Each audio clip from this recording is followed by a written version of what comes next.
Today for Rat Trap Monday, we're going to catch a rat in the barn with this rare and valuable antique rat trap that's over 110 years old. It's made out of solid metal, it has a powerful spring and a tunnel for the rat to enter.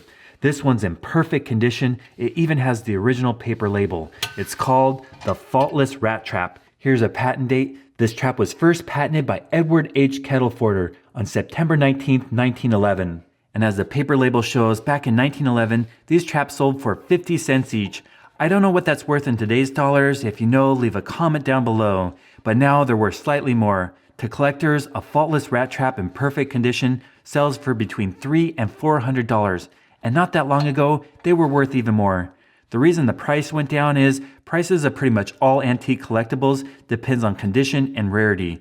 And these were more rare until someone found a box with over 40 traps in it. That made these traps available to collectors who are willing to spend the money. Now I don't know how long it's been since a rat's been caught in the faultless rat trap. The way it works is there's a metal tunnel right here with a bait cage, and the bait cage holds a lever right here that keeps down the bar. Instead of the bar going down and smashing, the springs push it up. So when the rat goes in the tunnel, finds that bait cage and tugs on it, it will go off. It grabs him right on the body. It looks like it's going to work well. Now I'm going to set this up in the barn to see if I can catch a rat, but I have to be careful. If they climb on the paper label, if they poop and pee on it, or chew it with their teeth, the value of this trap can go down by several $100s. So I'm going to build a box to keep our antique rat trap safe.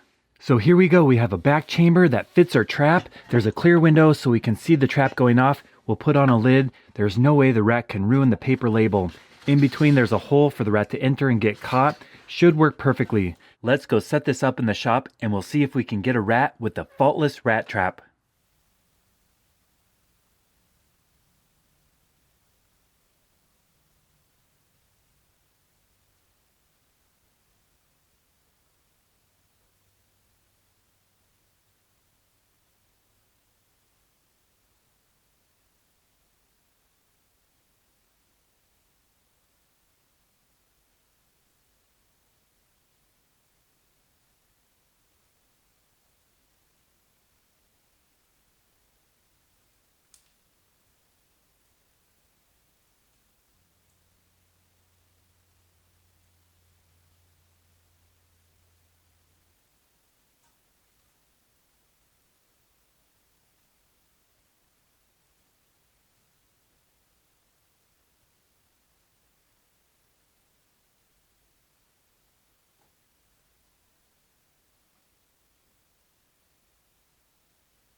I'm starting to get really concerned. I've set up our faultless rat trap 5 nights in a row, and so far we haven't caught a rat. They're interested, but they're not pulling the trigger. I've tried different baits, including corn nuts, sunflower seeds, peanut butter and jelly sandwiches, all kinds of things.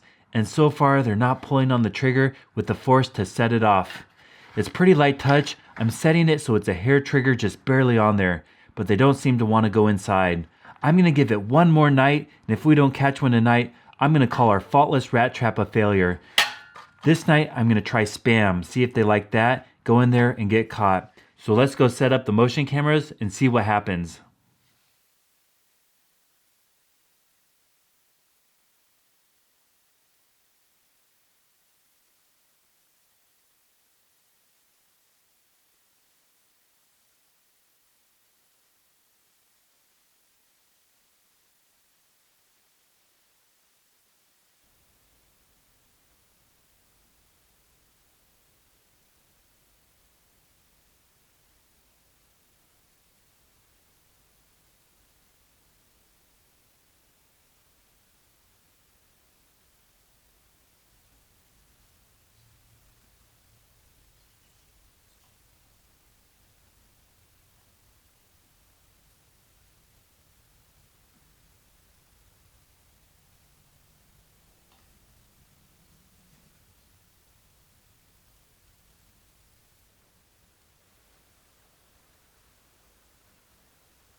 Well, I gave it a good try, but we found fault with the faultless rat trap.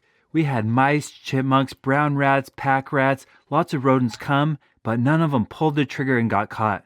Some tricks I tried is I even set it at a very hair trigger, just barely sitting on it. It didn't take much to set it off, and they still didn't do it. Also, I tied fabric in the bait cage, covered it with peanut butter, hoping they'd tug on it, and they didn't. Maybe that's why this is so rare. They made the initial amount, and they put them in a box. That's why there's so many in perfect condition never used. I figured if it worked well, they'd make more, there'd be more examples out there, and they'd be worn out. But that's one thing I really enjoy about collecting antique mousetraps. Some of them work well, and some of them don't. And I have to put this in the category of one that just doesn't work well. But it is pretty powerful. That's a good spring and interesting design. Maybe if you redid the trigger system, it would work much better. Thank you so much for watching my videos, and thanks to all the viewers who have sent me art. I love seeing the pictures. And I also really enjoy seeing photos of people's pet cats watching Mousetrap Mondays. I didn't realize I had such a large non-human audience. If you haven't subscribed, please consider clicking that button. I've posted over 600 videos on YouTube, and currently I'm posting new videos every Monday and Friday. So if you want to see the best videos on how to try to catch mice, rats, squirrels, chipmunks, moles, voles, and gophers, stay tuned.